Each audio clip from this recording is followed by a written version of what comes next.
And whenever just something is burning in your heart, not to go there to argue now, not to go there to fuss, but to go there to worship. Wow. And to go home refreshed. Isn't that a wonderful life? How many has experienced that? Let's see your hand. Amen. Praise God. That's right. Really, let's sing that. Peace, peace. Peace, wonderful, coming down from the Father above. Sweet over my spirit forever.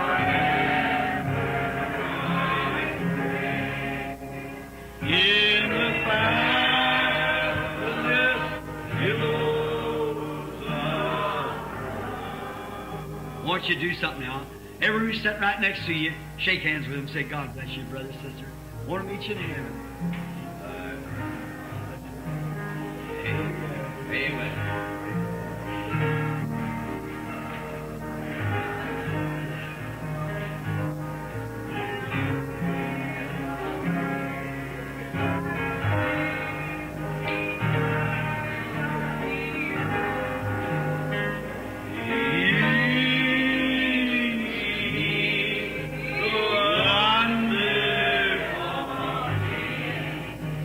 Coming down from the Father above.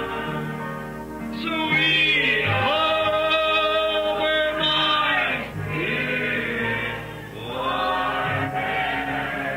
Oh, my. In the fabulous billows of down at the cross where my Savior died. Down there where cleansing from sin I died. There to my heart was the blood that flowed. Glory to His glory to His name. Glory to His precious name. There to my heart was the blood of glory to His. Now, while we sing the next verse, I want the sick could line up right up here now for the prayer, right over on this side. Now I want the ministers, that they'll come forth now to help us pray for the sick. Line up on the right-hand side, come around this way. That's right, over on the right side. Those to be prayed for.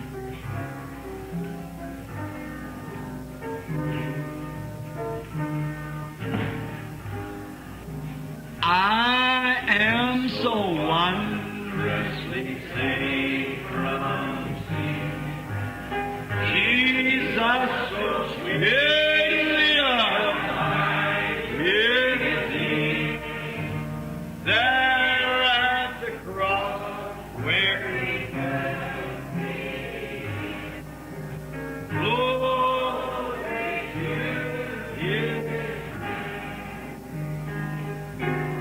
glory to His precious name. Glory to His precious name. There through my heart was the blood. Glory to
Well, I believe that's in the Scripture also. Pois creio que isso também está na Escritura. Daniel one time, was that right? Said, yeah, I believe I just happened to think of that then. See? Daniel, uma vez, não foi isso mesmo? Disse, sim, creio, acabei de pensar nisso nesse momento. Está vendo? But you always see the dream. Now, if the interpretation's right, Mas sempre se vê o sonho. Agora, se a interpretação estiver certa, a person starts telling you a dream, you can stop them, say, wait a minute, and it was so-and-so, plus so-and-so, plus so-and-so.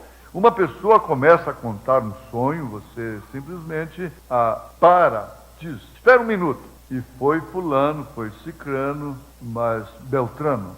And then you say, that's exactly right, see? Então você diz, está certíssimo, está vendo? A man the other day was trying to tell me a dream that he dreamed. He said, well, he said, Um homem, o outro dia, estava tentando me contar um sonho que teve. Ele disse, I said, now, brother, why did you leave out that other part? eu disse, agora, irmão, por que omitiu aquela outra parte? He said, what other part? Ele disse, que outra parte? I said, you dreamed that you threw a rock up in the air and I shot it and got some mine. Eu disse, o senhor sonhou que jogou uma pedra no ar e eu atirei nela e um pouco caiu em meu olho. He said, that's exactly the truth, Brother Branham. Ele disse, exatamente, essa é a verdade, irmão Branham. And they just picked the last part of it out yesterday. E apanharam a última parte dela ontem mesmo. So there you are. See, why you don't tell the truth of it? Então aí está vendo? Você está vendo? Por que não diga a verdade a respeito disso? But you see, it always reveals back what tells you your dream, what you dreamed. Mas você sempre revela o que, conta o seu sonho, o que você sonhou. Then you know it's right. Então você sabe que está... Now, here's the interpretation of her dream. Agora eis aqui a interpretação do sonho dela. She was bothered about the Holy Spirit. Ela estava preocupada quanto ao Espírito Santo. Now, insomuch as she seen the box on top of the mountain was the rock. Rock box is rock confession. Agora, de tal modo que a caixa que ela viu em cima da montanha era a pedra. Pedra, caixa, é pedra de confissão. Now, like Jesus said in the Scripture, he said, Peter said, Jesus said, who does man say I, the Son of Man, am? Agora, como Jesus disse na Escritura, ele disse, Pedro disse, Jesus disse, quem dizem os homens que eu, o Filho do Homem, sou? One said, thou art Elias, Moses, and so forth. Disse, tu és Elias e Moisés e assim por diante. And he said, but who do you say I am? E ele disse, mas quem dizeis vós que eu sou? He said, thou art the Christ, the Son of the living God. Ele disse, tu és o Cristo, Filho do Deus vivo. Now, some people say, now the Catholic Church says, the Roman Catholic Church says, that what the rock was, that Jesus said, upon this rock I'll build my church, and the gates of hell shall not prevail against it. Agora, algumas pessoas dizem, agora a Igreja Católica diz, a Igreja Católica Romana diz que o que era a pedra que Jesus disse, sobre esta pedra edificarei a minha igreja e as portas do inferno não prevalecerão contra ela. They said it was upon Peter. And Peter was that rock, because Peter means little stone. Eles disseram que foi sobre Pedro, e que Pedro era aquela pedra, porque Pedro quer dizer pequena pedra. Now, on this little stone I'll build my church. E sobre esta pedrinha edificarei minha igreja. And upon Peter, the apostolic succession, they built the church. E sobre Pedro, eles, a sucessão apostólica, edificaram a igreja. Then the Protestant church says that's wrong. That it was upon himself he built the church. Então a igreja protestante diz, isto é errado, que foi sobre ele próprio que edificou a igreja.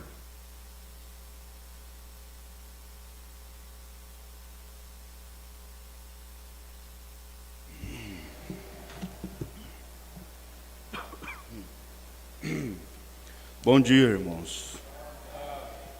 Mais uma vez nós estamos reunidos pela graça do Senhor. Nós vamos cantar o hino 297.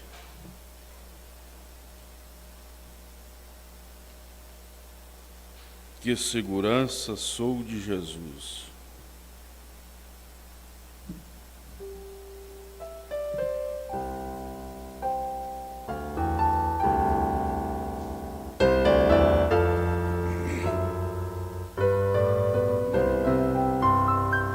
Que segurança sou de Jesus, eu já desfruto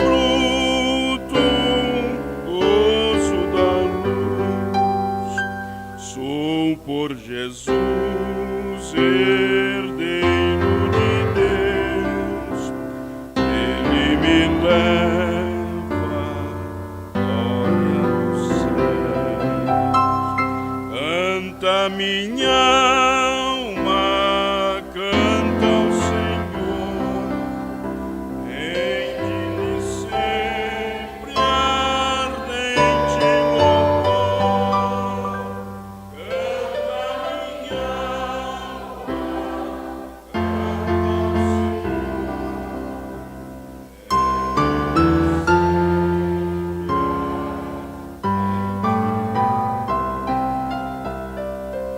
Ao seu amor eu me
Nós vamos ler os Salmos, irmãos, de número 103.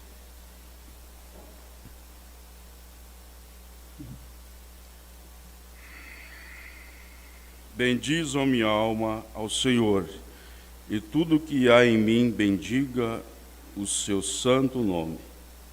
Bendiz, ó minha alma, Senhor, e não te esqueças de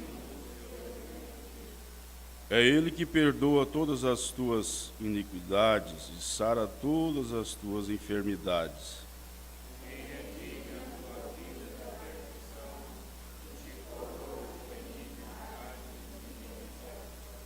Quem enche a tua boca de bens, de sorte que a tua mocidade se renova como a águia.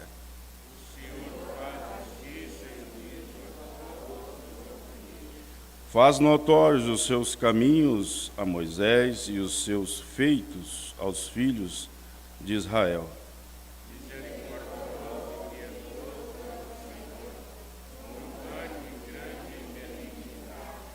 Não repreenderá perpetuamente, nem para sempre conservará a sua ira.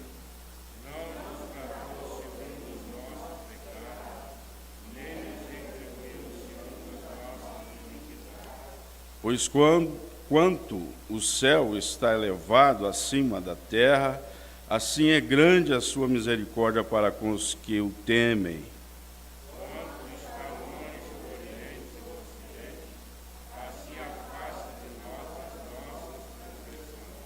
Como um pai se compadece de seus filhos, assim o Senhor se compadece daqueles que o temem.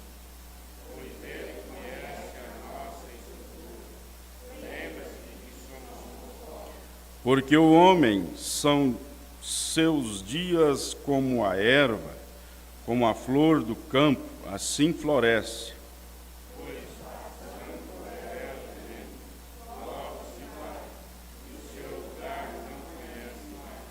Mas a misericórdia do Senhor é de eternidade a eternidade sobre aqueles que o temem, e a sua justiça sobre os filhos dos filhos.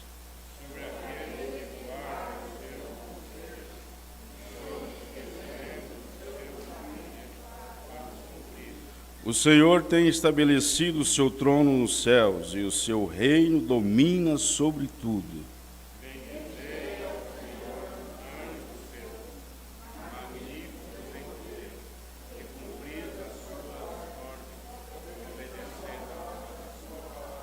Bendizei ao Senhor todos os seus exércitos, vós, ministros seus, que executais o seu beneplácito. Bendizei ao Senhor todas as suas obras, em todos os lugares do seu domínio, bendize, ó minha alma, ao Senhor. Pai Celestial, nós estamos aqui com este propósito, Senhor. Senhor, esteja conosco mais um dia, que sejamos abençoados mais uma vez, como o Senhor sempre tem nos abençoado e nos direcionado, ó Pai, aqui em Tua casa. E assim colocamos esse dia, dedicamos a Ti, Senhor, este domingo, no nome do Senhor Jesus Cristo. Amém. Pastor José Alves.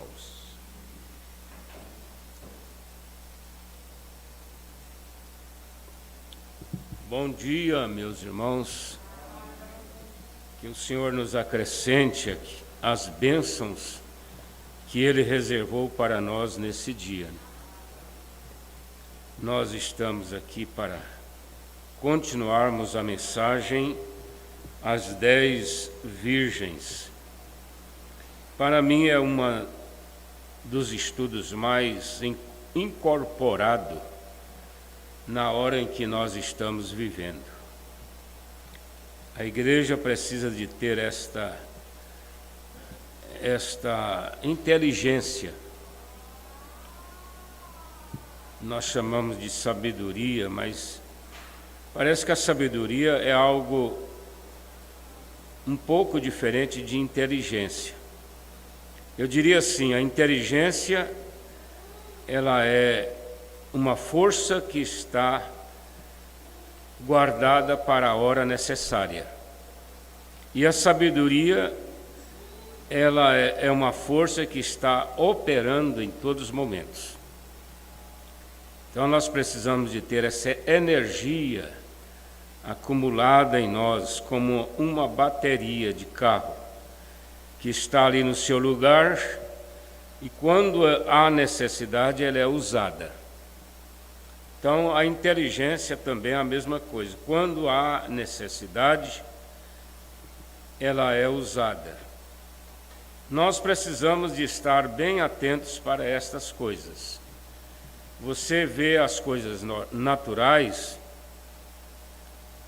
tanto no mundo da política, do governo, da administração,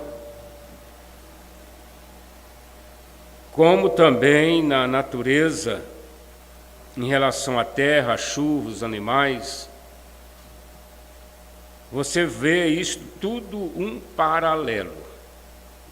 Elas estão explicando e concordando plenamente com o lado espiritual.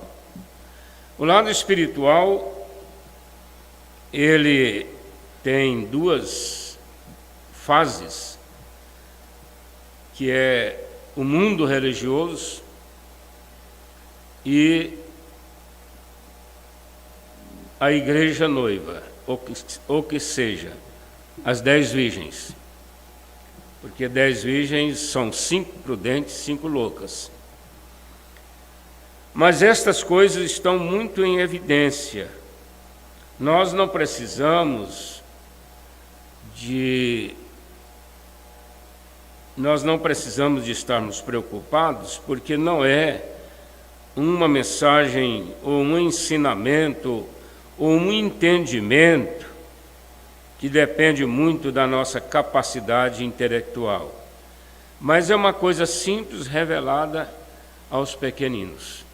E Jesus agradeceu a Deus por ter feito assim, ter escondido dos sábios entendidos e revelados aos pequeninos. Eu vou dar agora a oportunidade para o irmão Antônio. Ele desejou falar um pouquinho, não me disse o que é, mas eu confio na maturidade dele, né? Então ele vai falar um pouquinho, alguma coisa relacionado ao diaconato. Por favor, irmão Antônio.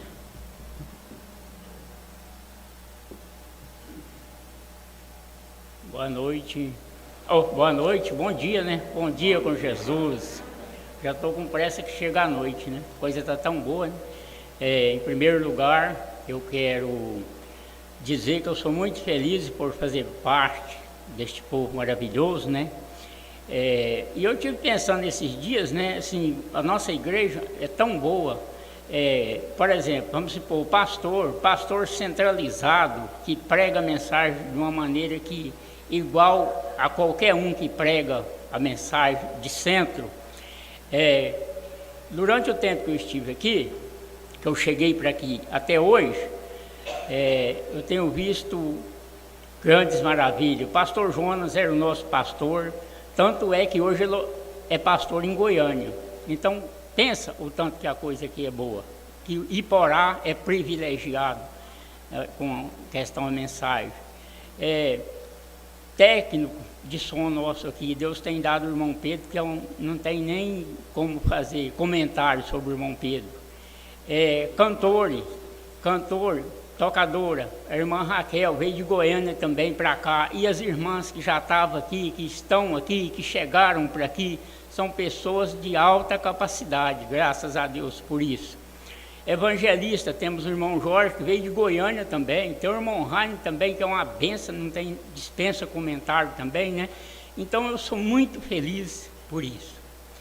O que me deixa meio triste é que eu, na condição de diácono, eu queria ter 10% do irmão Domingos lá em Goiânia, porque todos os meus irmãos aqui têm a mesma condição de outros irmãos de qualquer igreja centralizada.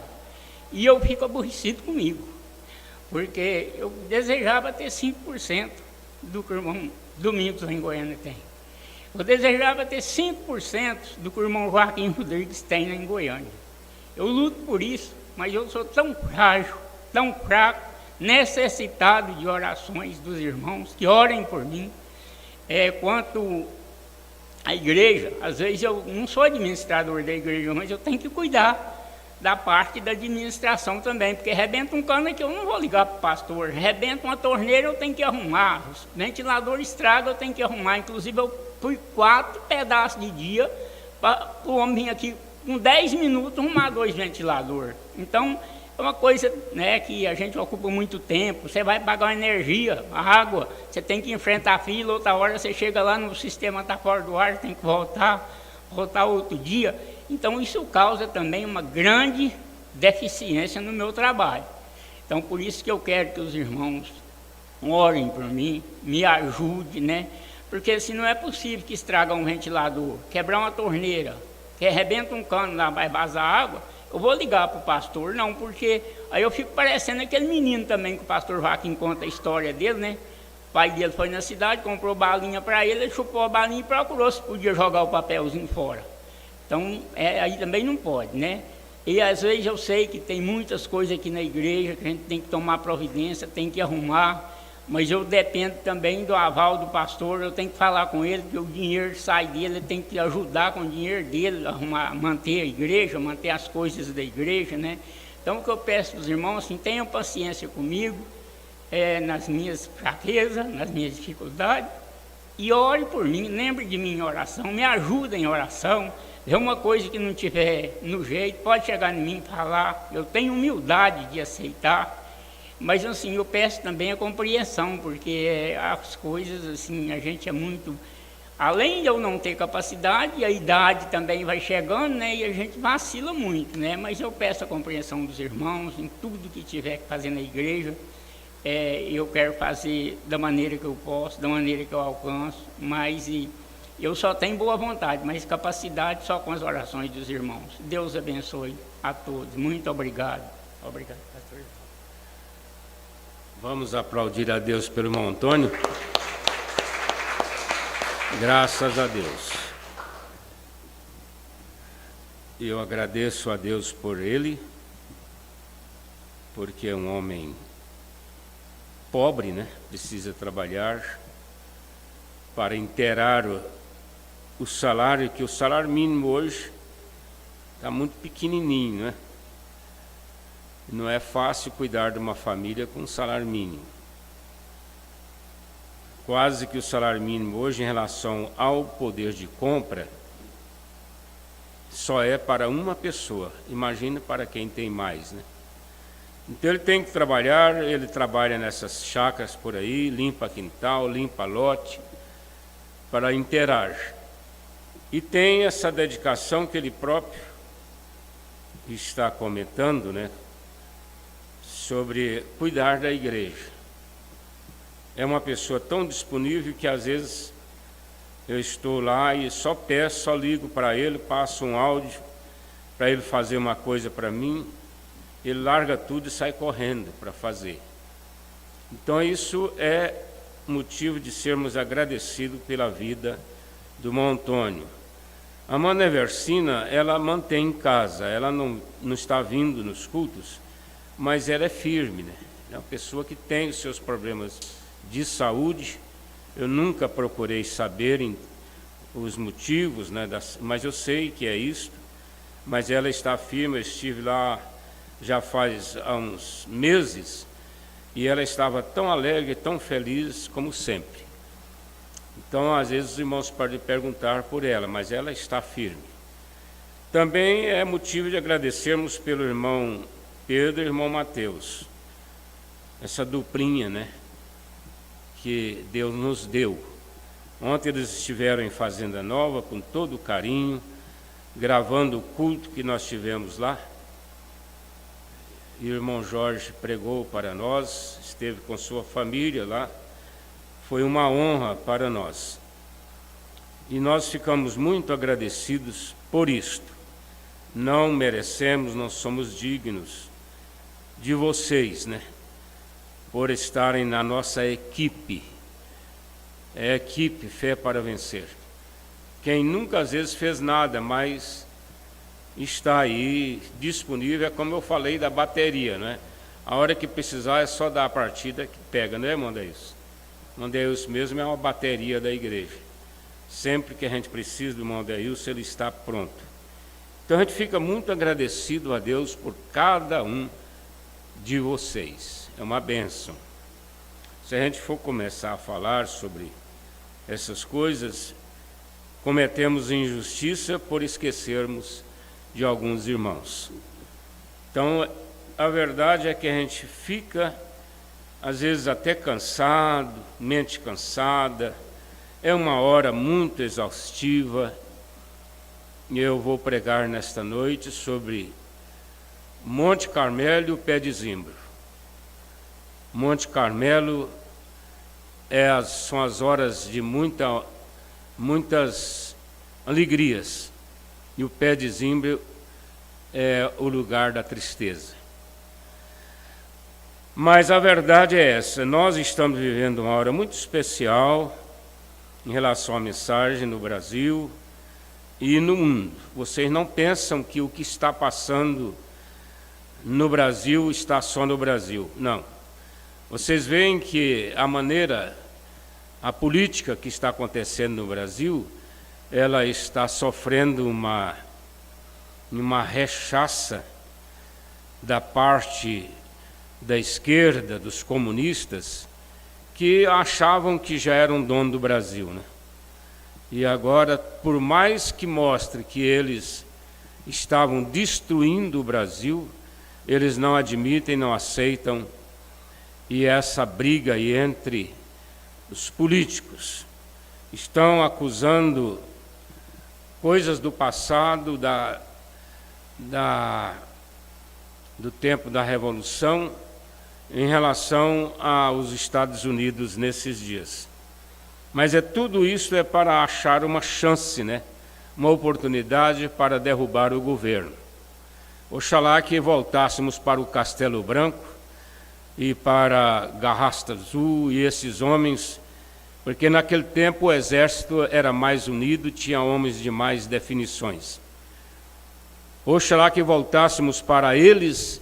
Dentro de uma semana o Brasil seria outra nação. Mas infelizmente é esta hora, não é? De sofrermos as consequências caladas, porque as leis vão mudando e eu não sei até onde nós vamos ter que nos submeter a isto. Mas essa é uma realidade. Agora, a mensagem também no Brasil passa pelo que passa.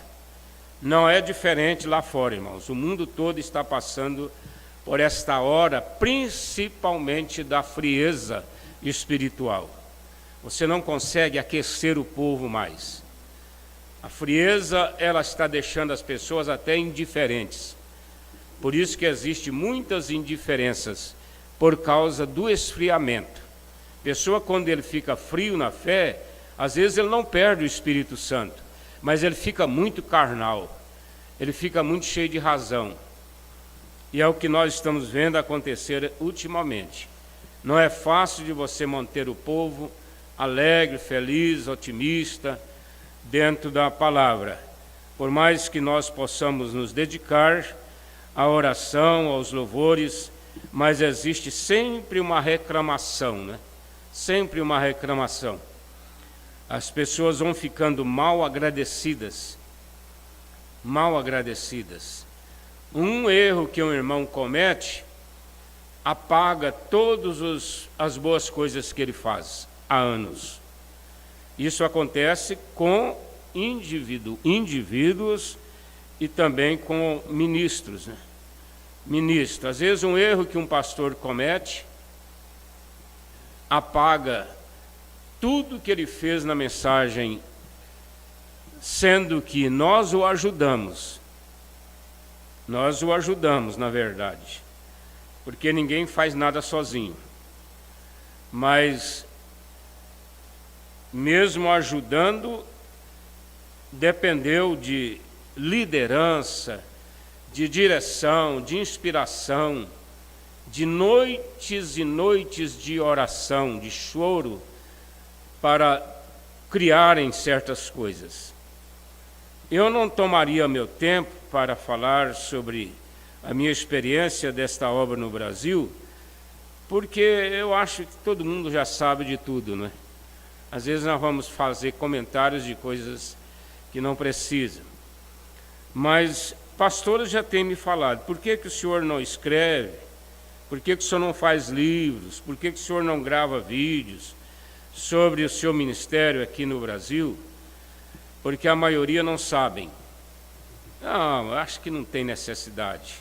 Vamos fazer assim, lá no milênio nós vamos sentar lá numa montanha assim, em cima das pedras, e vamos conversar.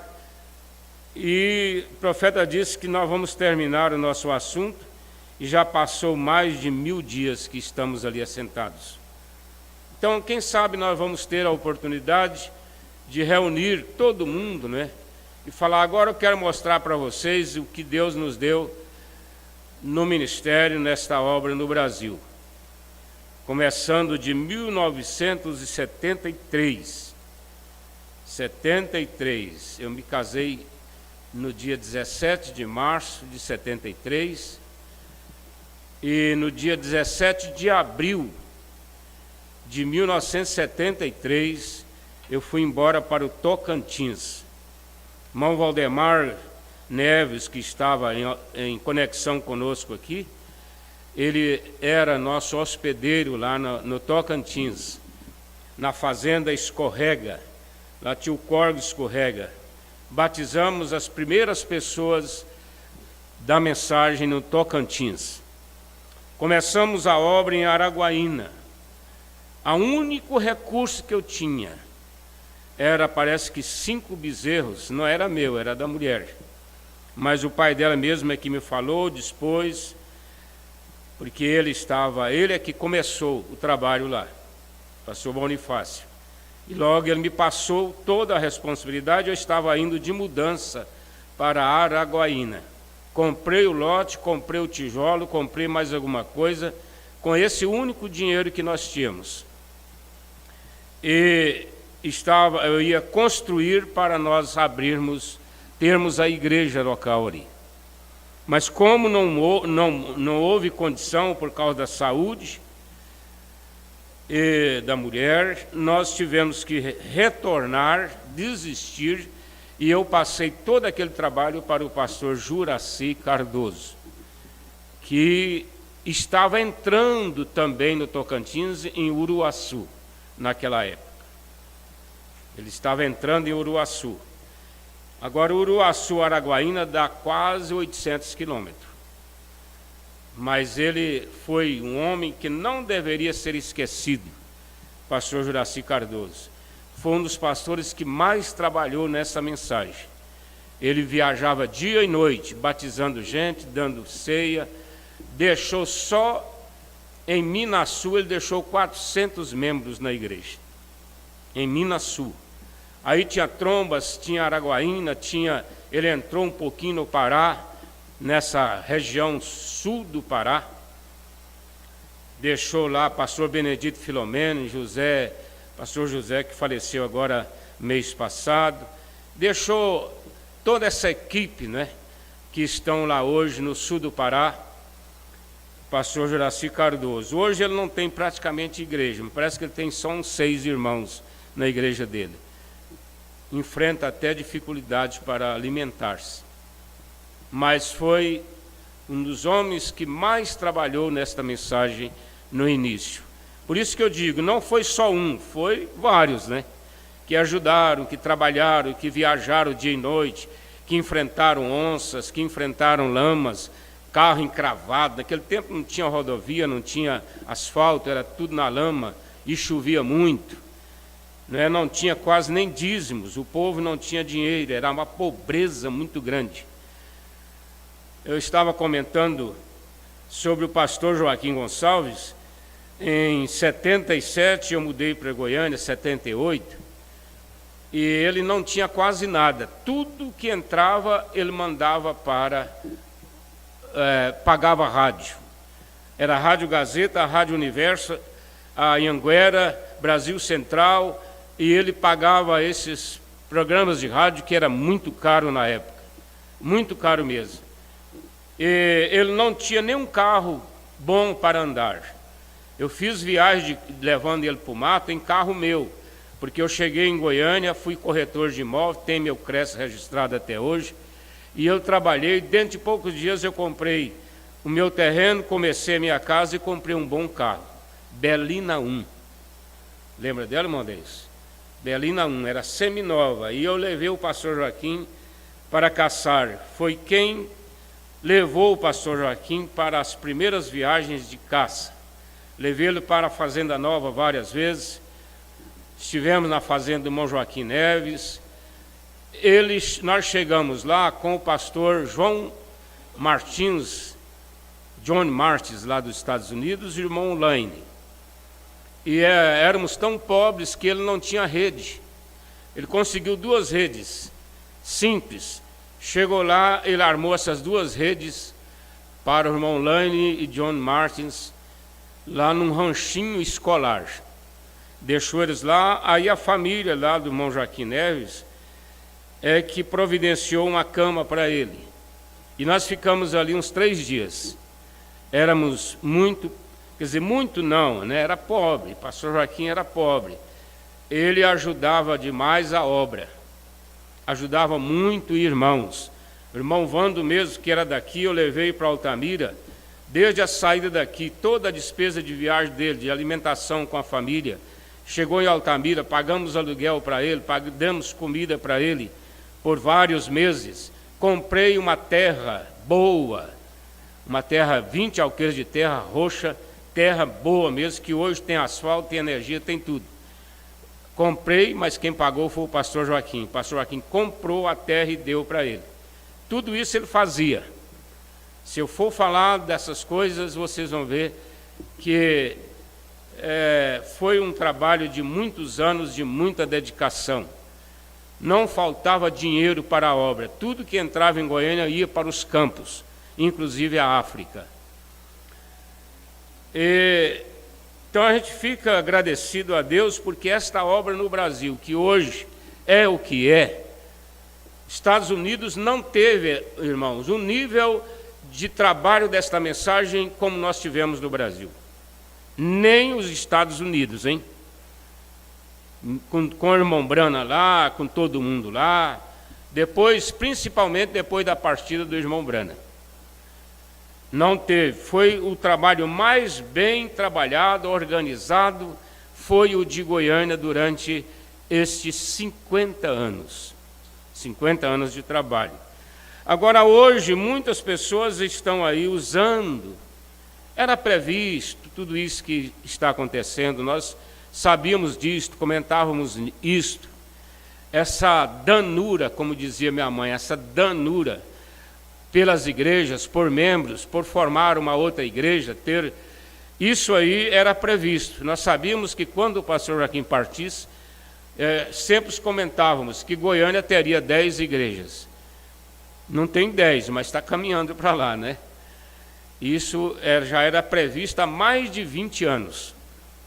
Agora, para a pessoa angariar, conseguir, ele tem que acusar, ele tem que tentar desmoralizar o outro lado para ele subir, né? Porque senão, se todo mundo for apoiar a igreja de Goiânia, o pastor Jonas Pimentel, que merece nosso respeito, se for apoiar ele, não sobra igreja para ninguém, porque aí todo mundo fica lá. Aí eu meto o pau nele, porque sai e eu pego, né? São ladrões de almas. Eles entram pela janela. E Jesus disse que quem entra pela janela é ladrão. Ladrão de almas.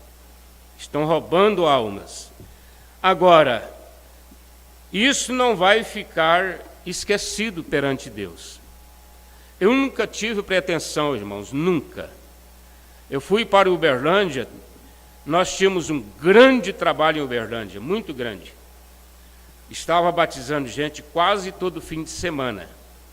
Eu entrei com um programa de rádio pago por Goiânia, uma das melhores emissoras de Uberlândia.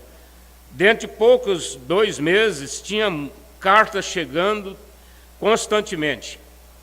E a igreja era no centro de Uberlândia, paga por Goiânia. A igreja de Goiânia pagava o aluguel do salão no centro de Uberlândia. Nós ganhamos o irmão Roberto Floriano, que ele era o secretário-geral das Assembleias de Deus. A Assembleia de Deus tinha 10 mil membros, e ele era o diretor financeiro da Souza Cruz. Era um homem muito importante na cidade. Nós ganhamos ele e o batizamos. Ele é obreiro auxiliar desde essa época lá na igreja de Uberlândia. É o homem mais amável que vocês possam ver.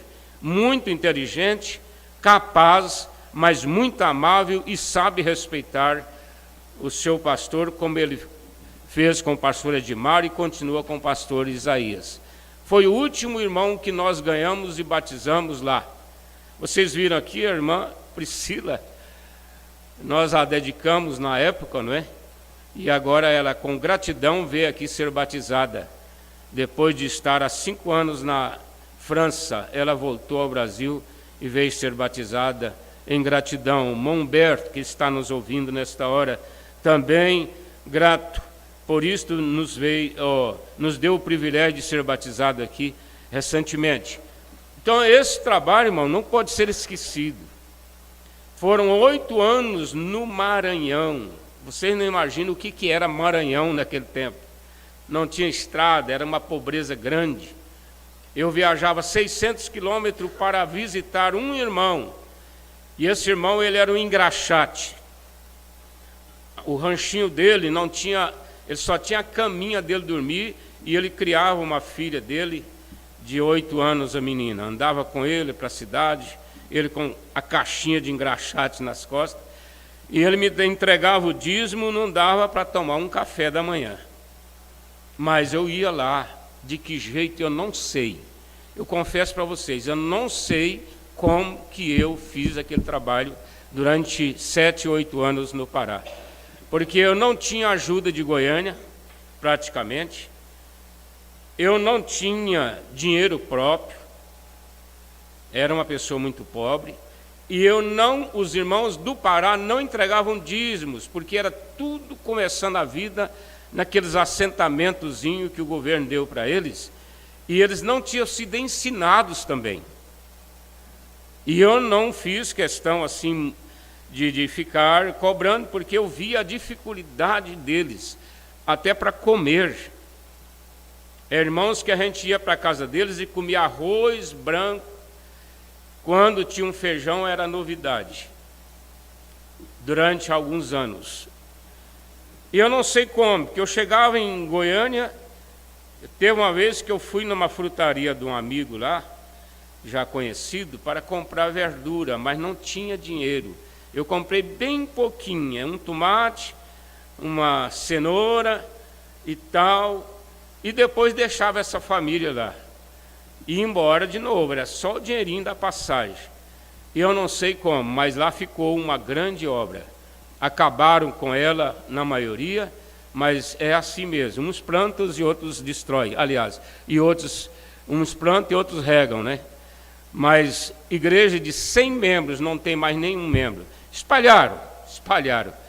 Tem gente lá em Manaus, agora mesmo fiquei sabendo de irmãos nossos lá em Manaus que estão bem lá. Estão um grupo de irmãos em Manaus. Mas estão por lá, não é? Estão lá pelaquela região de Altamira. Deus abençoe todos eles. Irmão Zé Maria, nosso pioneiro ali, que ganhamos num culto à noite e batizamos eles naquela mesma noite, porque ele não quis deixar para o outro dia. Naquele tempo a coisa era assim, irmão, não tinha esse negócio de moleza, não. E nós somos agradecidos a Deus por todo esse trabalho. Semeamos uma semente em cada cidade onde hoje tem um trabalho. Marabá nós começamos, deixamos lá. Poção de Pedras, onde está o pastor Luiz Bruno. São Luís, a capital do Maranhão, deixamos irmãos lá perto, em Caxias, que foi para lá e foi o início da obra lá, onde tem hoje o doutor, médico, pastor, eu esqueço o nome dele, Adelino, pastor Adelino. E também deixamos em Belém. Começamos um trabalho em Belém que eu gostaria de contar para a igreja como foi aquele trabalho que nós iniciamos em Belém. Eu já tinha vindo embora, já tinha vindo de Uberlândia, estava no sítio, mas eu tinha uma coisa por Belém, tinha que ir lá. Fui ajudado, mas no momento eu não entendi aquilo, me deram uma boa representação lá na região, na cidade de Belém, e eu não quis, mas eu fui lá, e lá eu tinha um irmão, ele era evangelista, irmão Samuel, que faleceu há 1 ano atrás. E ele dizia: pastor Zé Alves, eu não aceito outro pastor aqui, é o senhor. Lá tinha outro pastor entrando lá. Ele disse: ele não serve para ser meu pastor. Explicou os motivos, com razão. E eu tive que ir lá muitas vezes dar assistência ao irmão Samuel. E ele falou assim: pastor, aqui tem uma igreja que um irmão construiu, ele era deputado, construiu essa igreja, muito boa, no centro da cidade, está fechada, e eu vou conseguir ela para nós. Aí ele foi lá, conseguiu essa igreja, e eu fui lá com ele, visitamos o zelador da igreja, morava lá na residência pastoral, uma igreja muito boa no centro de Belém. Eu fiz 3 cultos nela. Batizei o irmão com a família que morava lá, batizei ele e convidei o pastor que estava assumindo lá em Belém e passei o trabalho para ele. E lá ele chegou a ter quase 1000 membros nessa igreja, em Guamá, no centro de Belém. Então nós começamos isto, vimos tudo isso nascer.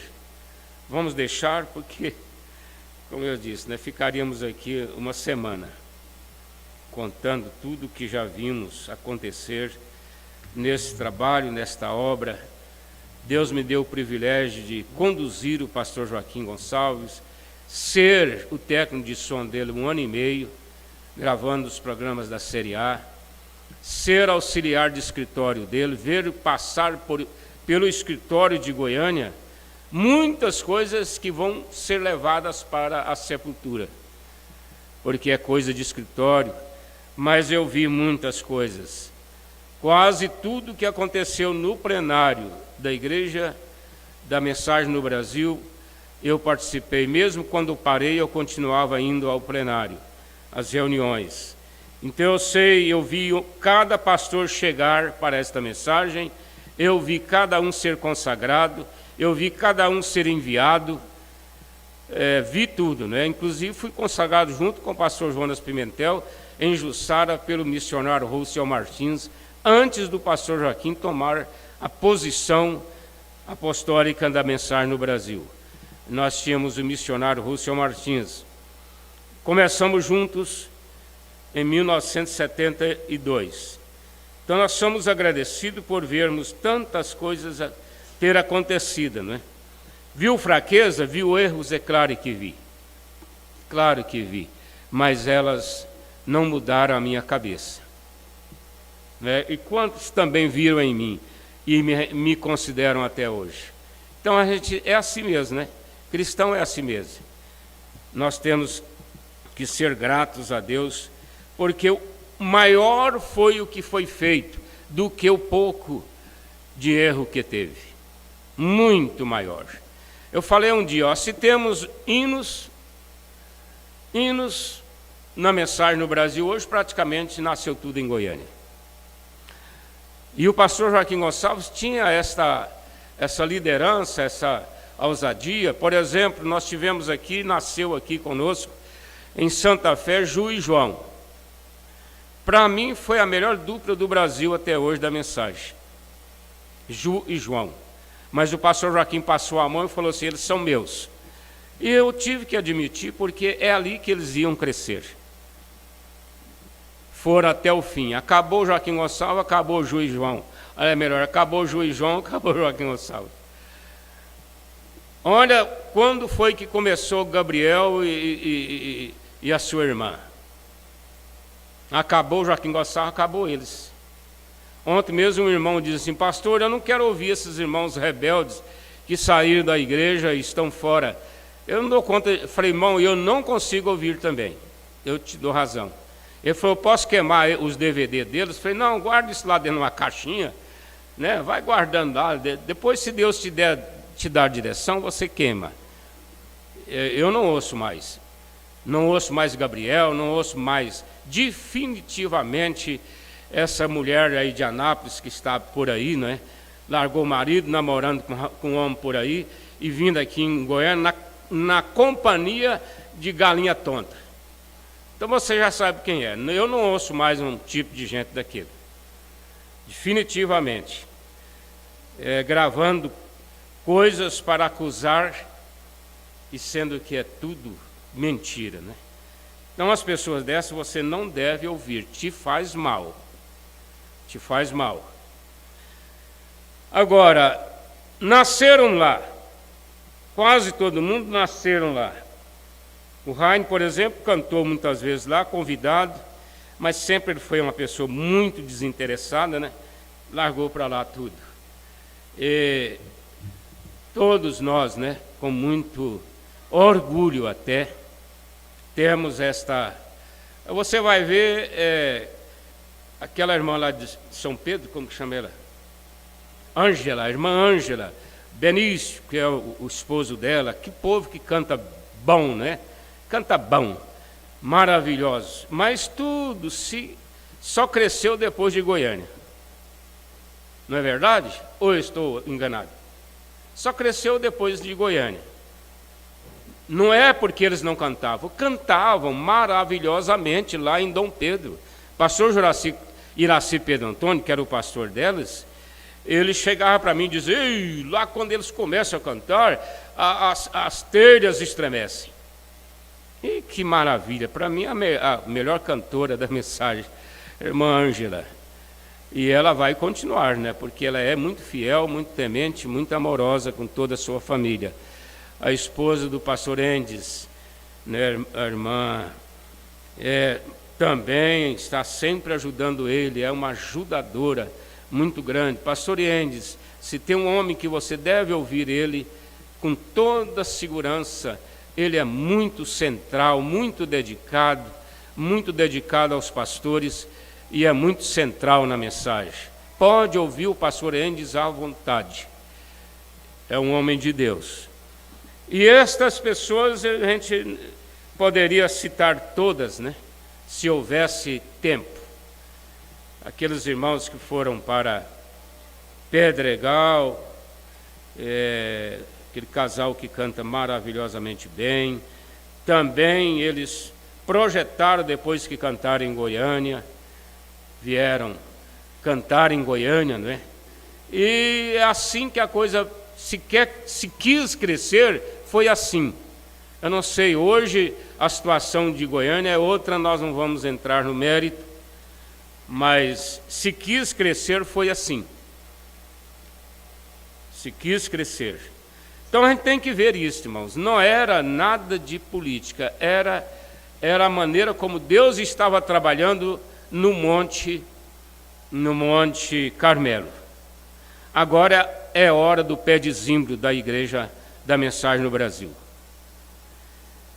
Nós vamos voltar ao assunto que estamos aqui. Ora, irmão, se eu ofender algum de vocês por fazer esses comentários, não é minha intenção. Porque às vezes você tem uma opinião, deve ser respeitada, e você guarda. Se depois quiser também conversar conosco, nós estamos à disposição.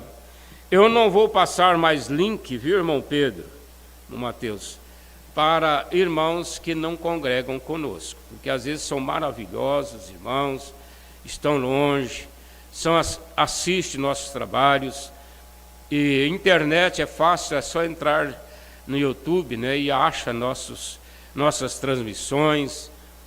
Então nós não vamos passar link mais, porque pode causar um ciúme aí em pastores, que com muita razão, né? Está passando link para membro da minha igreja. Então nós não vamos passar. Vamos passar só para os irmãos que congregam conosco, aqui nas congregações aqui de perto. Apesar de que também eles vão já caminhando só, não é? Eles mesmos vão encontrando, a maioria estão assistindo já por iniciativa própria, porque é fácil. Então nós não vamos enviar mais link para irmãos de fora,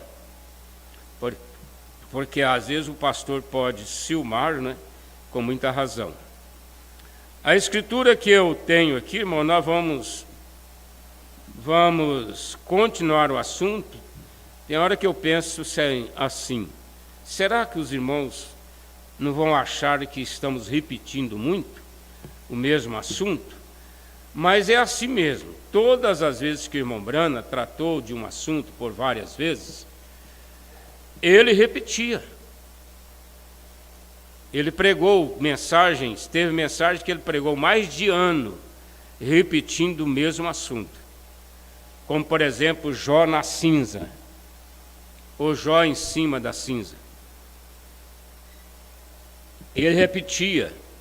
Você pode estar ouvindo aí a série de corpo físico, espiritual e glorificado, que também repete, né? Repete. Mas é assim mesmo. Quando nós estamos estudando uma série, ela tem que ser repetida, principalmente no começo da palestra. Principalmente a escritura, que é a base daquele assunto. Nós temos que repetir. Aqui, por exemplo, nós paramos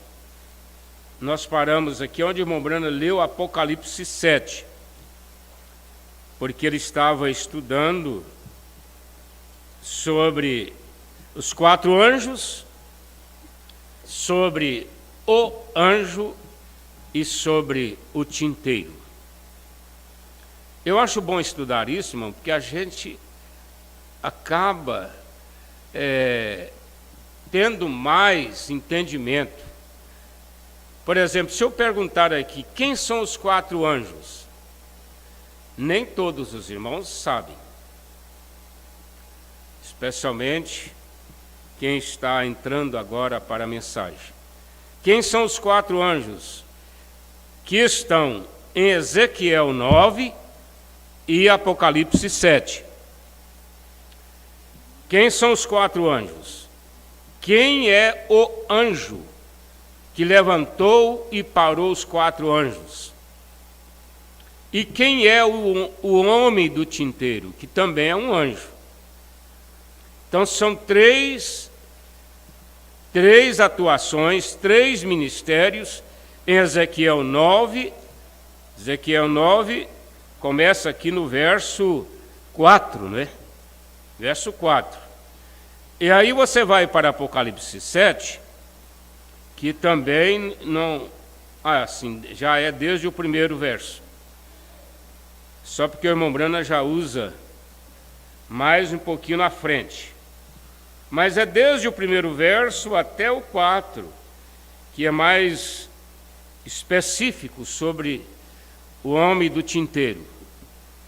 Agora, esse anjo, o anjo 1, é quem parou, melhor, os 4 anjos é quem parou o anjo 1. Porque o anjo 1, ele estava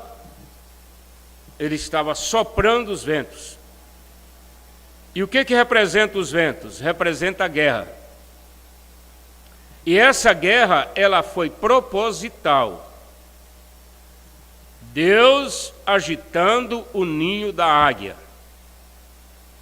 Irmão Brana disse que a águia, ela, quando vai construir o seu ninho, a primeira coisa que ela faz é buscar os espinhos e colocarem ali embaixo. Ela busca espinhos. Vocês já pensaram o bejaúba, aquele coqueirinho da beira da água, os córregos, que tem um espinho, às vezes passa de 10 centímetros, e aquilo é tão afiado e penetra, e o espinho de bejaúba é assim, ele entra no joelho e sai cá em cima na coxa. Ele entra no peito do pé e sai em cima. Ele vai andando dentro À medida que a pessoa vai movimentando, ele vai andando. Então é um espinho terrível. E a águia, eu não estou dizendo que a águia busca ele, estou dando apenas um exemplo, né? Então a águia busca espinhos, porque a natureza, a águia, sabe que terá um dia que ela vai precisar dos espinhos para fazer os seus filhotes saírem do ninho. Então ela vai e coloca os espinhos. Depois ela vem e trazem outras coisas mais, menos ofensivo, né? Aí de repente ela traz o mais macio, que é a lã. Ela mata um cordeiro lá, vocês sabem, cordeiro tem os cordeiros silvestres, né, que vivem no mato, nas montanhas. Então ela vai ali e mata um cordeiro daquele que está todo cheio de lã. Ela arranca aquela pele e põe lá por cima dos espinhos. E ela bota os seus ovos ali, choca seus filhotes, mas um dia ela vai pegar aquela lã e tirar dali. E ela vai dar umas batidas assim na asa para sair as coisinhas, como por exemplo folhas, capim e tal. Ela arranca tudo e deixa os espinhos ali aguçados. E os filhotinhos ficam em cima daquilo. Deita, dói. Pisa, dói. E agacha, dói. E eles ficam ali inquietos. E a mãe fica ali de um lado. Eu agora quero que vocês saiam desse ninho. Eu quero que vocês comecem a voar. Eu quero que vocês vão para as alturas. E ela vai pregando, fede rápido para eles, fede rápido. Vamos buscar fede rápido. De repente eles incomodam e começam a bater asinhas. E a mãe chega ali perto, estende suas asas grandes, e eles vão ali e bicam naquelas penas, agarram naquelas penas para a mamãe tirá-las dali. E é assim que vai acontecer, irmãos.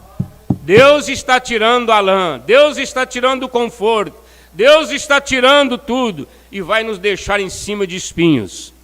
Aí você vai dizer: oh Jesus, venha logo, eu já cansei aqui da vida, eu estudei, aprendi, eu formei, eu estou ganhando dinheiro, eu comprei uma terra, eu já plantei ela, já está cheia de gado, eu já criei uma empresa, começou lá do botequinho e agora cresceu ao grande supermercado e etc. Mas eu não quero mais esse mundo.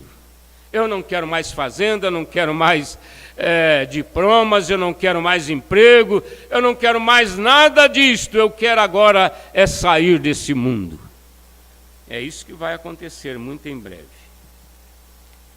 Muito em breve, nós vamos sentir incomodados aqui nesse mundo.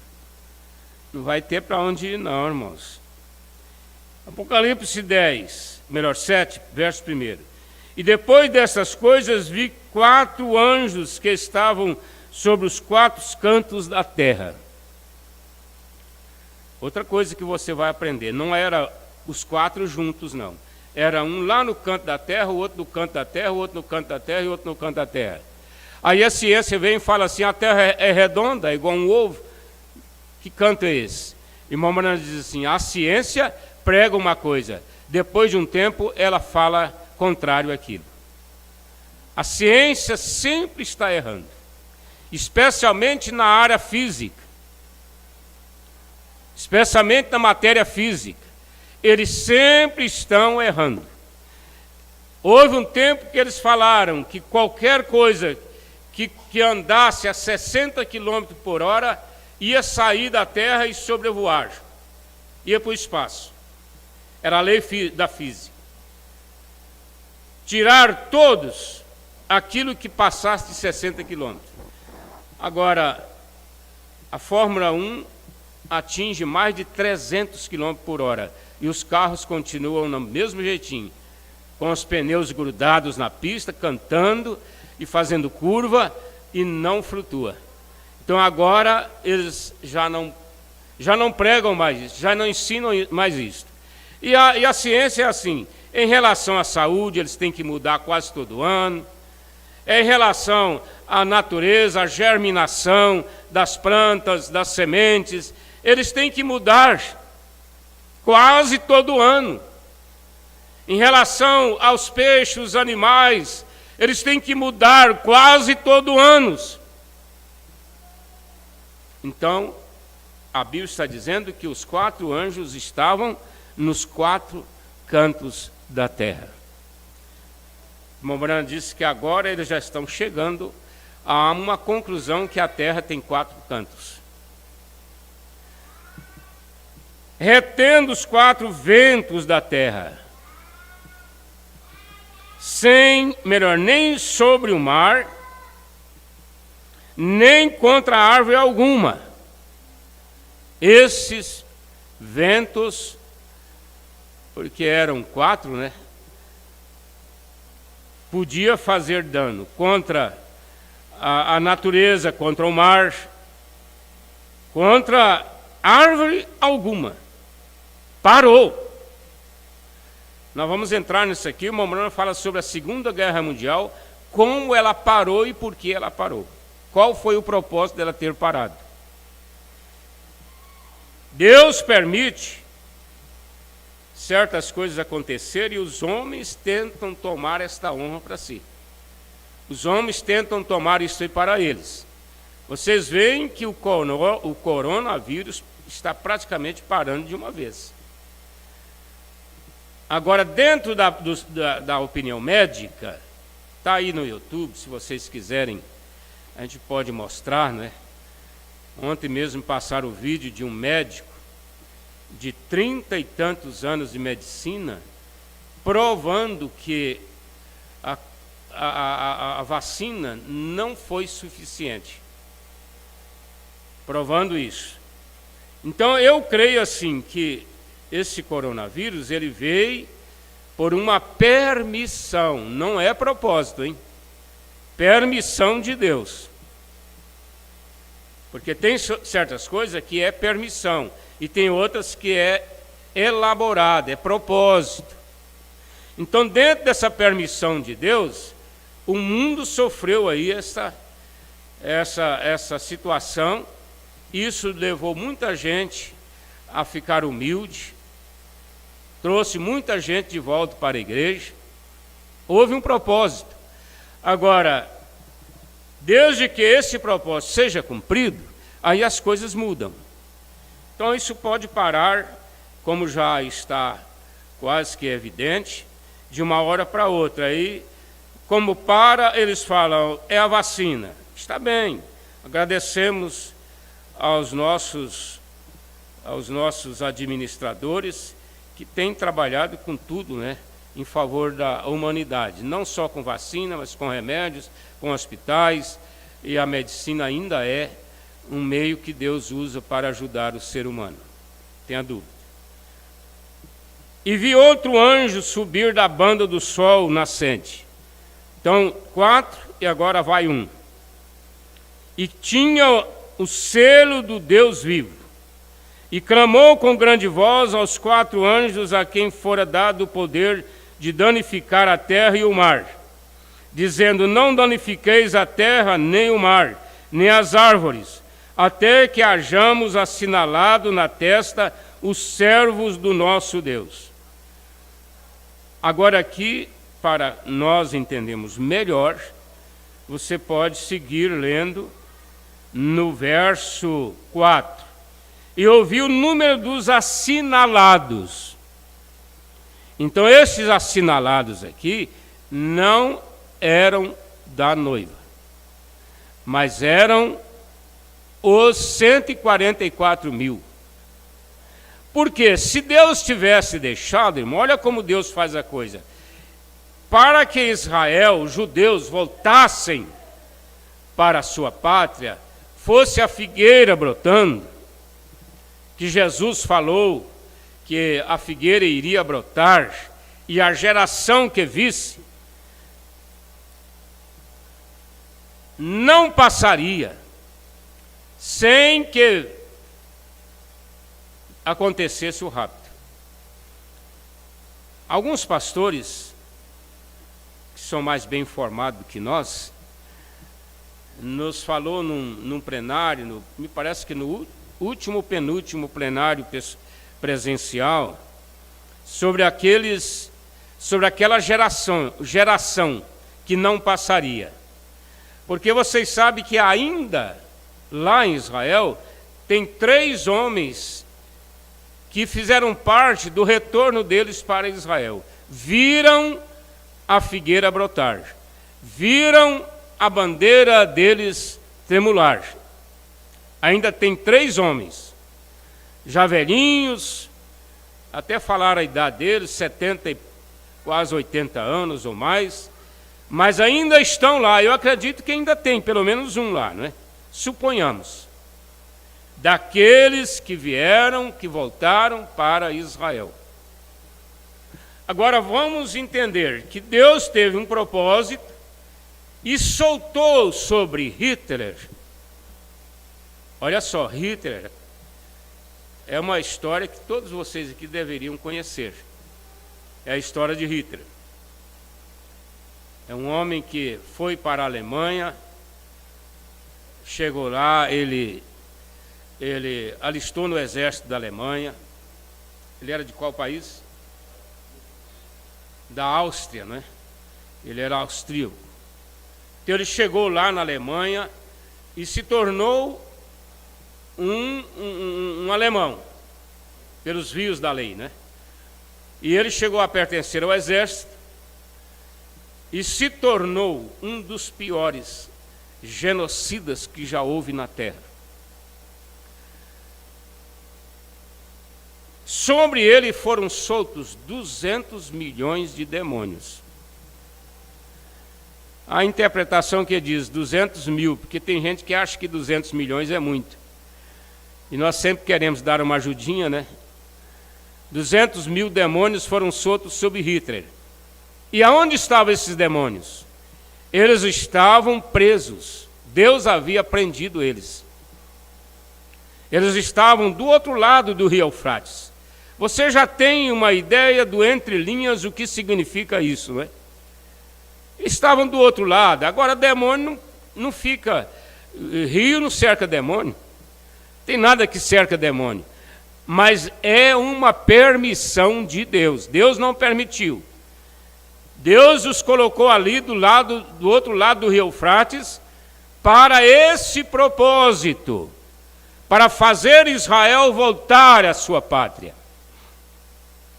Em 1948. E aqueles demônios vieram sobre Hitler. E uma das coisas que Hitler ensinou, defendeu, foi a ideologia de gênero. A ideologia de gênero começou com Hitler. E hoje nós estamos num mundo que está caminhando, irmãos, para esse mesmo fim. Despertem. Crente da mensagem tem que ser simples, mas tem que ser informados. E a melhor maneira de você ser informado é através do púlpito. É através da pregação, é através da mensagem do profeta. Por isso que o irmão Brana e todos nós, os pastores, defendemos o dever de todos lerem a mensagem. Ler a mensagem. Agora, nenhuma interpretação, por favor. Eu não creio em pregação extra-mensagem. Eu creio em mestre, creio em pastor, porque o pastor tem que ser apto. Pastor que não tem aptidão para ensinar a igreja, ele não deveria ser pastor. Ele tem que ser um homem simples, ele tem que ser humilde, mas ele tem que ser apto, capaz para ensinar a igreja. Tem muitos que pensam que é um extra pessoa da mensagem porque pode ensinar. Ah, o mestre pode ensinar. Não, todo pastor tem que ser mestre. Todo pastor tem que saber ensinar o povo. Porque senão, é como disse o irmão Deilson, vai ser uns bezerrinhos novos, né? não sabe, o bezerrinho novo não sabe onde está a teta para ele mamar. Ele vai mamar até na barbela da vaca, de tão bobinho que é. Então você não pode ser essa pessoa desinformada. Agora, não que tenhamos que ver coisas extra-mensagem, não existe isso. Quando uma pessoa quer ensinar coisa que está além da mensagem, mesmo que seja relacionada a mistérios, eu não ouço. Porque se eu quisesse entrar por isso, eu entraria, gente. 50 anos estudando e pregando, será que eu não teria capacidade de criar coisas? Todos nós teríamos. Então nós temos que pôr cada coisa em seu devido lugar. Cada coisa. Eu falei isso em plenário. E não fui bem entendido, não. Não fui compreendido.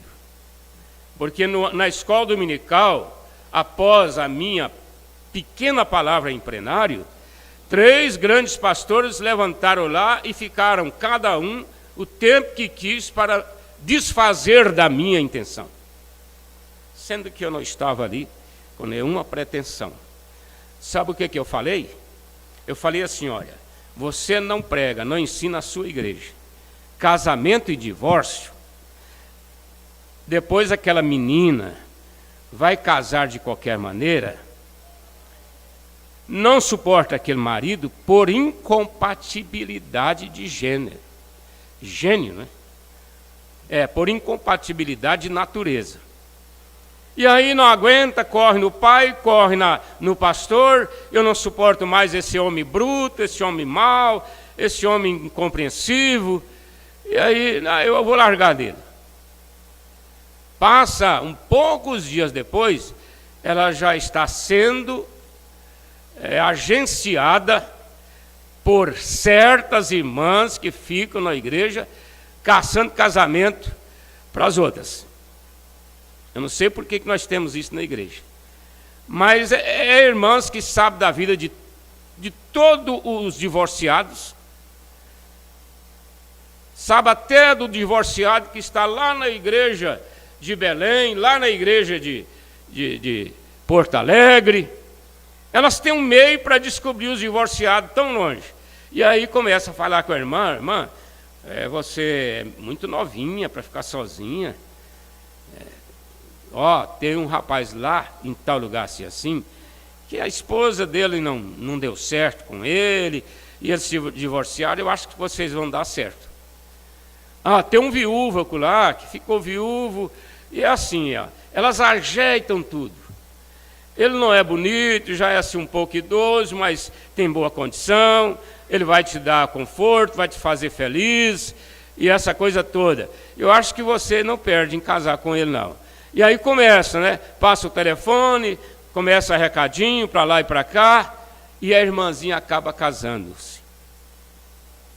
Olha só, criada na mensagem, conhece a mensagem, e aí acaba se casando, tendo um marido vivo. Se eu for falar o que eu vejo na mensagem de casamento em relação a isto, eu vou ferir as pessoas, principalmente quem está nos ouvindo pela internet.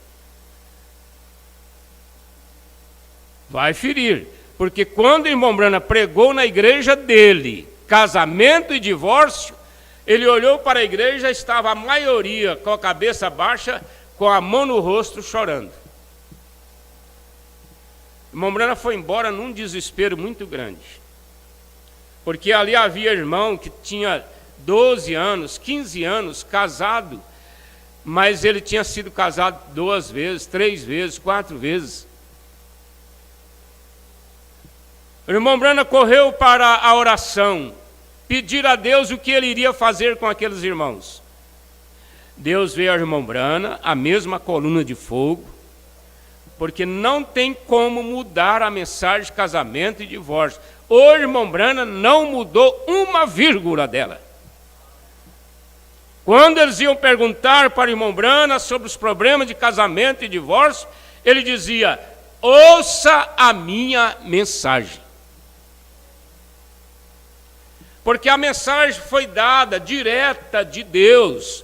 A coluna de fogo estava ali, citando, o anjo vinha a irmã Brana e dizia, vai para a escritura tal, vai para a escritura tal, volta na escritura tal. Abria uma visão, ele via as coisas acontecendo. Como você vê um vídeo de um pastor pregando, de uma irmã cantando, um irmão cantando, o irmão Brana via também nas visões, como ele viu a serpente indo ao Éden, conquistando a Eva, tendo relação sexual com Eva, nascendo dali o Caim. Deus mostrou aqui tudo em visão para o irmão Brana. Então ele dizia, vai para a mensagem, casamento e divórcio e ouça. Mas ele foi orar naquela noite desesperado, porque a maioria da sua igreja estava ali. O irmão pensou, vou chegar em casa agora e vou dizer para a minha esposa, pegar as coisas dela, ir embora, fazer um desquite, porque eu tive uma outra e a outra ainda está viva. Olha que situação, irmãos. Deus veio ao irmão Brana e diz assim, diga para eles ficarem como estão. Por quê? Porque aquilo foi contraído no tempo da ignorância. E Deus não tem nada quanto ao tempo da ignorância. Mas quando a pessoa nasce na mensagem, cresce na mensagem, é apresentado na mensagem, vive na mensagem, tem ignorância para ele? Tem não. Aí não tem. Ignorância para quem vem do mundo. Podia ter tido lá 1000 mulheres, mas ele veio, Deus mostrou a mensagem para ele, revelou a mensagem para ele, aquele passado ficou. Então Deus veio ao irmão Brana e diz assim, diga para eles ficarem como estão. Aí a irmãzinha correu no irmão Brana e disse, irmão Brana, eu estou vindo para a mensagem, quero me batizar e quero tomar a comunhão, mas eu tenho um problema, irmão Brana, é que eu tenho um marido e tive outro, e o outro está vivo, e o que eu faço? O irmão Brana disse para ela o quê? Irmã, vai ouvir a minha mensagem. O que Deus te mandar fazer, você faça. Aliás, ela não estava um outro marido, não, ela queria casar de novo. Ah, pensou, agora eu venho para a igreja, eu vou pôr minha vida em ordem, né? Vou chegar na igreja, ela tem um irmãozinho, né? Tem um divorciado, tem um viúvo, tem um solteirão, e eu caso e ajeito minha vida. Aí o irmão Brana disse para ela assim, vai ouvir a mensagem. O que Deus te mandar fazer, você faça. Aí ela foi lá, ouviu, voltou, alegrinha. O irmão Brana disse assim, aí irmão, o que Deus mandou você fazer? Ela disse para o irmão Brana, e tem muitos pastores tomando isso aqui de forma errada. Ela chegou para o irmão Brana e disse, irmão Brana, Deus mandou que eu casasse e nunca mais fizesse isso. Olha aí, o irmão Brana respeitou aquela decisão. O irmão Brana disse assim, irmão, então se Deus te mandou, faça. E eu tenho certeza que ela casou-se, ficou na igreja, tomando a ceia e vai estar no rapto. Agora, o irmão Brana não estava mandando a irmãzinha da igreja casar de novo, não, irmãos. Ele estava falando para uma mulher que estava no mundo, que estava na ignorância.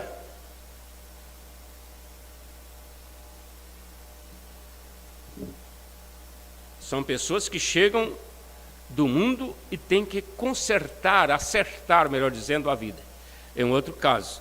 Agora, casamento e divórcio não se discute caso por caso no púlpito. Casamento e divórcio se resolve no escritório. Porque há muitas pessoas que entendem até seus problemas de forma errada. E aí você tem que estudar, ouvir, né? Porque nenhum pastor da mensagem quer fechar a porta para quem quer que seja. E dizer não tem mais jeito. Tem mais jeito para você. Porque quando a pessoa toma a iniciativa de fazer uma coisa, mesmo ele sendo da mensagem, é um problema entre ele e Deus. Nós não estamos aqui para xingar ninguém, mandar ninguém embora, dizer aqui você não entra mais, aqui você... Agora só tem uma coisa, quando você vê uma pessoa desobedecendo, tomando iniciativa própria, você pode ver lá na frente onde ela vai cair. Eu já vejo logo o quadro lá na frente. Vamos... Por que eu falei isso? É porque eu quis dizer para a igreja, lá no plenário. Eu disse para os pastores, ensine isso para o seu povo. Você vai evitar isso, porque a moça, ela vai pensar 2 vezes na hora de casar. Porque essas coisas, irmãos, entram na igreja. Entram. De repente você já percebe que a moça, que ela não tem medo de casar e largar, não. A irmã, foi liberado. Disseram até pouco tempo, foi liberado. Então, vou arriscar esse casamento. Tem moça que fala assim, eu tendo uma semana feliz, já está bom. O que tem, não é? A outra fez isso, o pastor, ela até canta lá na frente, é maravilhosa a irmãzinha. O pastor não tem nem restrição de nada em relação a ela. Pronto. Então eu também vou. Então, precisa conscientizar. Agora, se não der certo esse casamento lá na frente, você não tem culpa, moça, porque você fez certo. Você não tem culpa, rapaz, porque você fez certo. Você fez o que a mensagem te ensinou a fazer. Seu casamento começou de um namoro certo, correto, depois o noivado correto, depois o casamento, a bênção no altar. É um casal que tem uma vida cristã em relação ao lar, ao culto doméstico, a fidelidade à igreja, a fidelidade nos dízimos. O irmão Branham nos ensina que Ananias e Safira, eles combinaram em casa de chegar lá e mentir, porque todo mundo vendia a fazenda e levava quase tudo para a igreja. Quase tudo, só tirava umas coisinhas, né? Vendia, era doutrina, era o que acontecia na igreja primitiva, até Paulo entrar em cena. Quando Paulo entrou em cena, ele acabou com aquilo. Mas até então, eles vendia a fazenda e levavam o dinheiro. E de repente eles combinaram, não, nós vamos fazer o seguinte, vamos falar que nós vendemos a fazenda por R$200.000. Ele não vai saber que nós vendemos por 600, porque quem que vai contar para ele? Aí foram lá, né, todos os dois, combinadinho. O Ananias entrou e tal, mas o Pedro vim trazer aqui o dinheiro, depositar, porque eles entregavam lá para os apóstolos. Era depositado lá na mesa do escritório lá. E então nós viemos aqui trazer o nosso dinheiro. Vendemos fazenda por 200 mil, eu vou tirar aqui 30 mil para mim acertar minhas coisinhas, e 170 mil está aqui em espécie ou em cheque, ou em... Agora paga tudo pelo Pix, né? Está aqui, eu vou ligar aqui meu celular, o senhor me passa aí o número da internet para mim entrar aqui, eu vou passar o Pix de 170 mil. Aí Pedro falou assim, mas espera aí, por que o diabo foi lá e entrou no coração de vocês para vocês virem aqui mentir para mim? Por que você deu lugar ao diabo? Porque você não vendeu por 200, você vendeu foi por 600 e vai esconder o resto? Agora, irmãos, que satisfação tinha Ananias a dar a ninguém? Que satisfação tinha Ananias de dar a ninguém? Mas olha como a Bíblia foi escrita. ela foi escrita deixando exemplos. Deixando exemplos, não é à toa que essa Bíblia sagrada, que começou lá no mais velho livro de Jó, e veio até o Apocalipse, ensinando, deixando exemplos. Aí o Pedro falou assim: olha, você veio aqui mentir para o Senhor. De repente o homem começou a puxar o fôlego e não achava, e puxava e não achava, e puxava e não achava. De repente cai roxinho lá no chão. Aí Pedro chamou os diáconos e falou assim: ó, irmãos, faz favor, pega esse homem aqui, leva e sepulta ele. E continuou lá lendo a Bíblia dele, estudando. Aí entra a Safira. Não é a Zafira, não, é a Safira. A Safira entrou, sentou lá: ô irmão Pedro, que maravilha, o senhor não foi lá no sítio comer um peixinho com nós esse mês e tal, sumiu de lá, nós já vendemos lá agora e não temos mais nada. Viemos trazer até o dinheiro para o senhor aqui, ó, vendemos por 200 mil. Nós vamos tirar 30 e vamos passar os 170 para o senhor aqui. Aí Pedro falou assim: pois é, né, vocês combinaram lá de vir aqui mentir, e o mesmo diácono que levou seu marido e sepultou, ela nem sabia que tinha acontecido aquilo. Porque se ela soubesse, ela tinha saído correndo, arrancando o cabelo, né? Ele diz aqui: os mesmos diáconos que levaram seu marido e sepultou ele, vai levar você também. Quando ele falou assim, ela já caiu para lá morrendo. Morreu.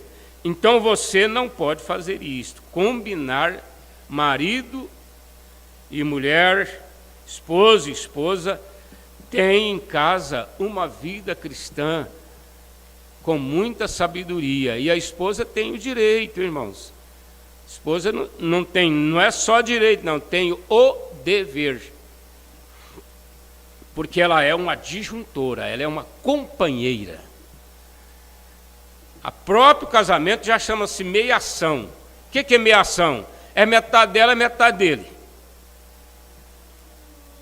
Não é? Metade dela e metade dele. Então ela é uma disjuntora. Irmão Branham disse que ela não foi colocada em cima, na cabeça, e nem no solado do pé, para ser pisada. Esse espírito feminista que está aí hoje no mundo, ele é um espírito pervertido. Porque agora é ideologia de gênero, eu não vou poder ficar falando muito, não, né?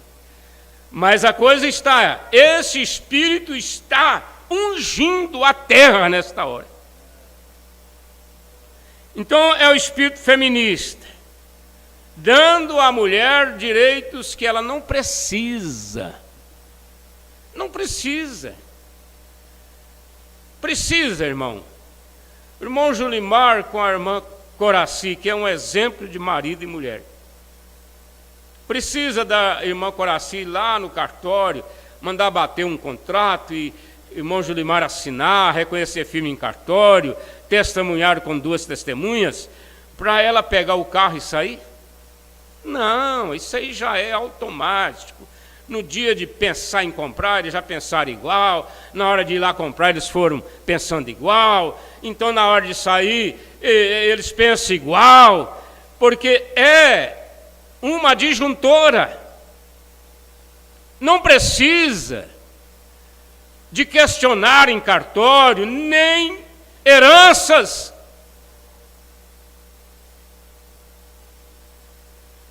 Então, são lares que são ajustados com a palavra, com a mensagem. Voltando lá ao que eu disse, precisa ensinar o povo. Ensine a mensagem de casamento, divórcio. Casamento híbrido. São as duas coisas que eu citei no plenário. Casamento híbrido. É um assunto que eu não vou entrar agora, mas que o irmão Brana pregou a mensagem religião híbrida. Irmão Brana detalhou em muitas mensagens sobre o casamento híbrido. E o casamento híbrido que o irmão Brana pregou, comparando com a semente, que agora é, como que fala, a modificação, transgênico, não é? Eu lembro que não tem muito tempo que estava em discussão se aceitaria a semente transgênica da soja entrar no Brasil. Aí o Congresso e tal reuniram e de repente libera. De repente libera o milho transgênico. E essas coisas. Então, irmão Branham é baseado na hibridação, começando do jumento com a égua, para formar o mulo. Irmão Branham pregou a mensagem de religião híbrida, e ali ele mostrou uma coisa, irmãos, foi a raça humana, o negro com o branco. Não é segregação, não é discriminação. Por quê? Porque lá nos Estados Unidos, discriminação é você não deixar a pessoa negra tomar a decisão e sentir-se valorizada pelo que ela é. A maneira como aqui no Brasil é diferente. Aqui no Brasil você só comete, como que eu diria, a palavra está me fugindo, racismo. Aqui no Brasil você só comete o racismo quando você discrimina a raça, a cor. Nós vamos discriminar aqui a raça negra, abusar, não é? Aí você vai para a cadeia, porque é crime. Aqui no Brasil também é crime. E outras raças, mas lá nos Estados Unidos, não. A pessoa de cor, ele sente-se tão importante quanto o branco. Tão importante quanto. Agora, nós não entramos na discriminação. Irmão Branham não entrou nisso. Irmão Branham, o profeta desta era, americano como ele era, ele foi contra a segregação. O que é segregação? Separação. Ele foi contra o racismo. Ele enfrentou problemas sérios lá, porque tinha reunião que ele não podia descer do púlpito e conversar com uma pessoa de outra raça. Era proibido. Se ele fosse lá conversar com uma pessoa negra, por exemplo, ele podia ser preso ali. Mas o irmão Branham não respeitou esse limite. Ele ia, ele atendia, ele amava, ele ia para a África, fazia campanhas, caçavam com eles e viviam ali, juntos. Ele amava muito aquele povo. Porque o cristão não tem segregação. Não, nós nem pensamos nisso. O cristão não tem discriminação em parte alguma. Nem rico, nem pobre, nem aleijado, nem, eles chamam agora, portadores, né? Não existe isso. E tem uma coisa, idoso também. Mexeu com idoso, a coisa pega, né? Ainda bem que estamos protegidos, né? Por essa lei aí, dos idosos. É a criança, é a mulher, né? Está tudo sob proteção. Isso é bom, irmão, porque já houve muita coisa errada em relação às pessoas de cor. Era muito maltratada, especialmente no Brasil. Isso foi bom. A mulher era tratada como um objeto. Quem tem mais de 60 anos sabe como a mulher era tratada. Ela era tida como um objeto para ter filhos, cuidar da casa e viver ali até onde fosse permitido. Então, essas leis, nesse sentido, melhorou muito, mas só porque a coisa já está tomando um outro lado, né? Em relação a esses tratamentos. Então, precisamos de ensinar para as pessoas terem boa consciência. Agora, não vá condenar ninguém por aí. De repente você sabe de uma irmã que tem problema, aí você vai condenar, ela vai sentir-se magoada, e deixa o problema dela lá com o pastor dela, com a igreja dela. Deixa para lá, vamos deixar para lá, né? Será que nós vamos entrar na mensagem? Não tem jeito, né, irmãos? Ó, nosso tempo foi. Tem que deixar para outra vez, né? Entraríamos aqui na escritura que o irmão Brana leu sobre Apocalipse 7, deste anjo, dos anjos, né? 4 anjos, um anjo. Eu ainda não tomei aqui Ezequiel 9, olha só, vou ler aqui. Disse-lhe o Senhor: passa pelo meio da cidade, pelo meio de Jerusalém, e marca com um sinal as testas. Testa é mente, é consciência. Não é que passavam a tinta na testa das pessoas, não. Era porque o povo estão sendo marcado na consciência. A marca da besta também é na mente. Marca um sinal as testas dos homens que suspiram e que gemem por causa de todas as abominações que se cometem no meio dela. E os outros disse: ouvindo eu, passe pela cidade após ele e feri. Não poupe o vosso olho, nem vos compadeçais. Então, primeiro aqui, vamos voltar aqui atrás. A marca com o sinal as testas dos homens que suspiram e que gemem por causa de todas as abominações. Esse homem aqui era um homem do tinteiro, que passava e marcava. E aos outros disse: ouvindo eu, passai pela cidade após ele e feri. Depois da pessoa ser marcada, Deus ter separado, aí mandou ferir os outros. Não poupe o vosso olho, nem vos compadeçais. Matai velhos e jovens e virgens, e meninos e mulheres, até exterminá-los. Mas a todo homem que tiver o sinal, não vos chegueis. E começai pelo meu santuário, e começaram pelos homens mais velhos que estavam diante da casa. Porque a justiça de Deus, ela começa do púlpito. Ele começa aqui em cima, para depois chegar lá embaixo. Então nós vamos deixar para próximo domingo, se Deus permitir. Vamos agradecer a Deus. Querido Pai, aqui estamos, ó Deus, depois de termos entrado neste assunto, que o Senhor possa cuidar de nós, nos ajudar, nos abençoar, nos sustentar, ó Pai.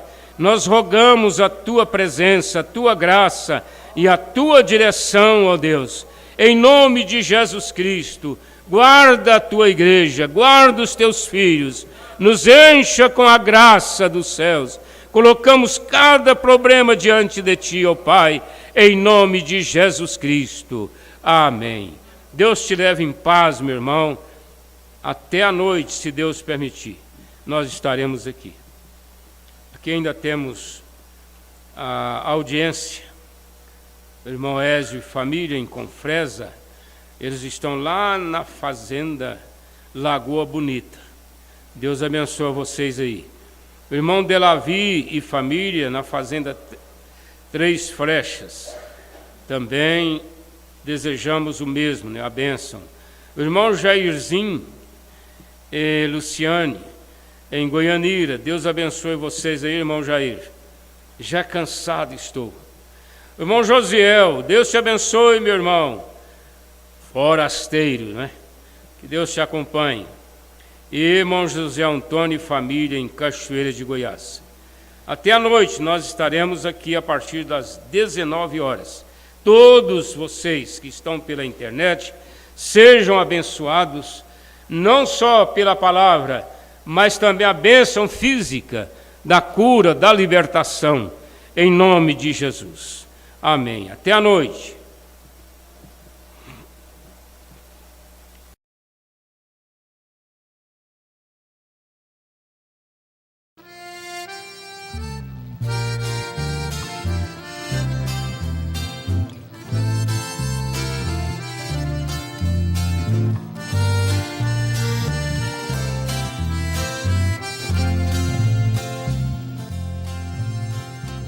Maior que a tua angústia, que te faz tão triste assim.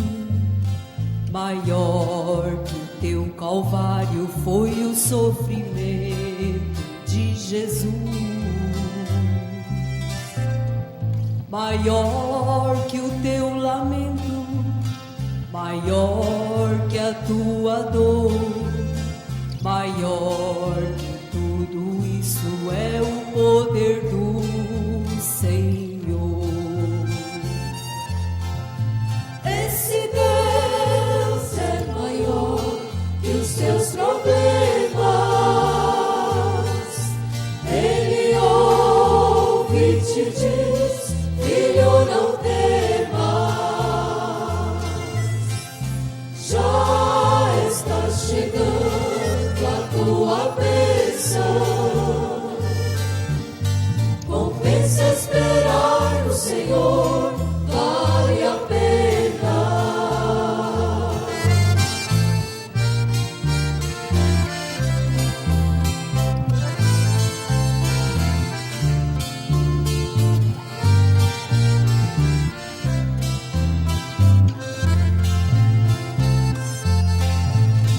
Maior que a solidão do mais triste coração, maior que a rejeição que insiste em te ferir,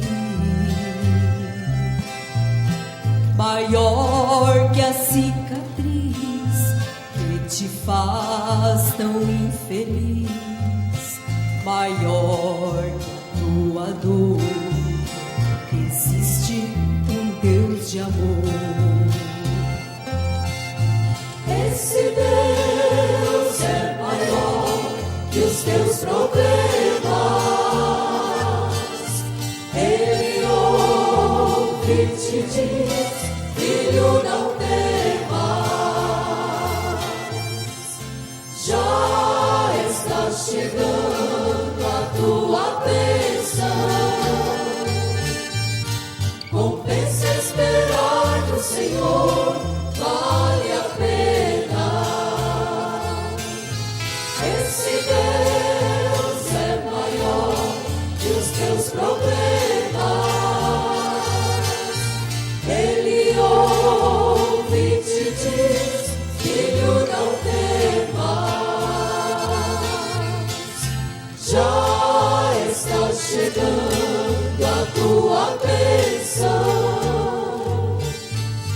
Compensa esperar no Senhor, vale a pena.